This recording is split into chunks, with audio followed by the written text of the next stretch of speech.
GETTYTheresa May will reportedly keep her four most senior cabinet members in place to ensure stability, although senior Tory figures, including Lord Ashcroft, reportedly advised the Prime Minister to radically reboot her cabinet big beasts.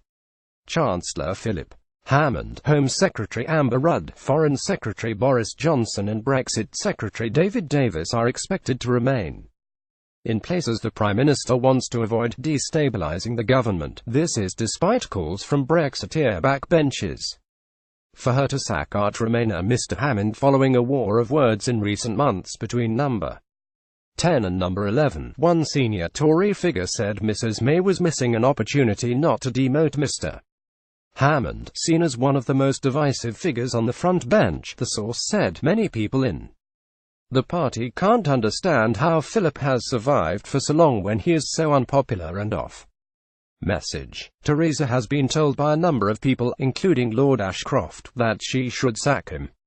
Along with half the cabinet, Parliament Kemi Badenoch, MP for Saffron Walden, is thought to be among those being lined up for a promotion. Many people in the party can't understand how Philip has survived for so long when he is so unpopular and off-message. Source: what we have currently is a second 11.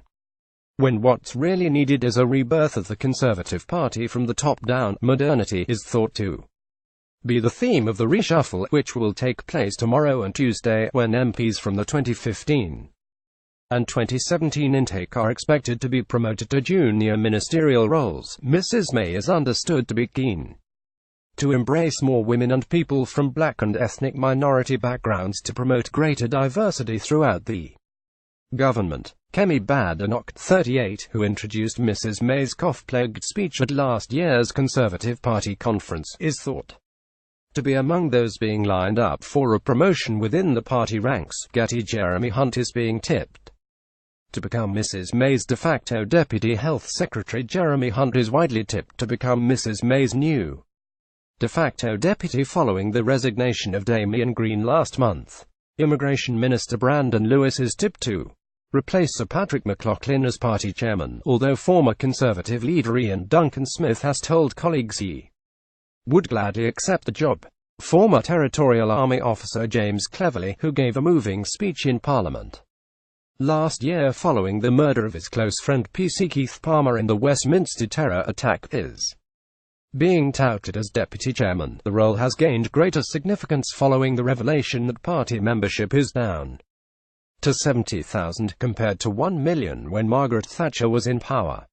Getty: Andrea Leadsom is facing rumours that she will be sacked as leader of the House. Meanwhile, a massive flurry of bets has been placed on Andrea Leadsom launching a leadership bid, despite rumours she is facing the chop as leader of the House. Mrs Leadsom, who ran against Mrs May following David E. Cameron's resignation in June 2016 but later withdrew, has seen her odds slashed from 801 to 161. Betway's Alan Alger said, "The money we've seen come in over the last 24 hours could indicate Andrea Leadsom is preparing a bid for the Tory leadership." Sources close to the mother of Tory have previously rubbished claims of a challenge. Michael Gove, who has been winning plaudits as Environment Secretary, is currently joint favourite to succeed Mrs May at odds of 92, along with Mr Johnson, according to one senior Tory. Michael's on a one-man mission. Mr Gove had been tipped to replace Mr Hammond as Chancellor, but a party insider commented, "Michael is extremely bright, but maths is not his strong suit."